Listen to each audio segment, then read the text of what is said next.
Գուցե նկատել եք, որ այս վերջի շրջանում տեղեկատվական տեխնոլոգիաների կամ շուկայի, ընդհանուր շուկայի բաժնետոցների գները բավական մեծ տատանումներ են տեղի ունեցել։ Ինչու՞։ Որտեղ արհեստական բանականության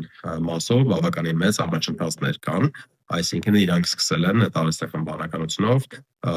կարողանում են արդեն ծրագիր գրել, պրոդուկտներ մշակել եւ այլն։ Վերջի նորությունը, որը շատ է ազդել կազմակերպությունների վրա, բիզնես մոդելների վրա, այն է, որ դուրս է եկել մի ծրագիր, որը կոչվում է OpenClaw,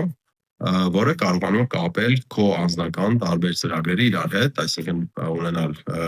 email, կալենդար, տարբեր հասանելիություն ունենա տարբեր գործիքներին քո անձնական ու աշխատի որպես քո գործընկերը։ Այսինքն ստեղ մենք արդեն մրցակցում ենք, երբ որ ոչ թե միայն ծրագրերի հետ կամ ինչ որ ունենք բյուջե կազմակերպությունը դու հատկացնում ես բյուջե տարբեր ուղղություններով, այլ ստեղ արդեն մրցակցությունը գնում է արդյոք ես վերցնում եմ աշխատանքի գործընկեր, թե ստեղծում եմ մի հատ AI agent, այսպես ասած, որը աշխատում է զուգահեռ 24 ժամ։ Ուս դրա շատ կազմակերպությունների բիզնես մոդելներ ենթարկվելու են փոփոխության։ Ուս դրա էլ հիմա շուկան փորձում է հասկանալ ինչ փոփոխություններ են եւ ինչքանով է դա ազդելու այս կամ այն ընկերության շահույթների վրա։ Ընդհանուր առմամբ շուկայում իհարկե սա շատ ավելի մեծ շահութաբերություն է ստեղծելու, որտեղ բոլոր կազմակերպությունները դառնալու են ավելի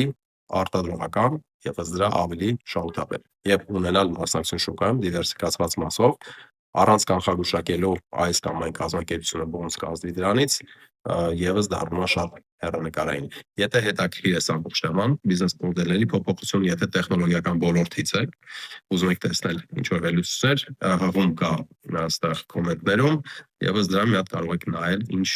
ինչ բաներ են կանխատեսվում, ինչ փոփոխություններ են կանխատեսվում եւ հնարավորություններ կարող են լինել։ Դե կապի մեջ եւ ինչ հանդիպում։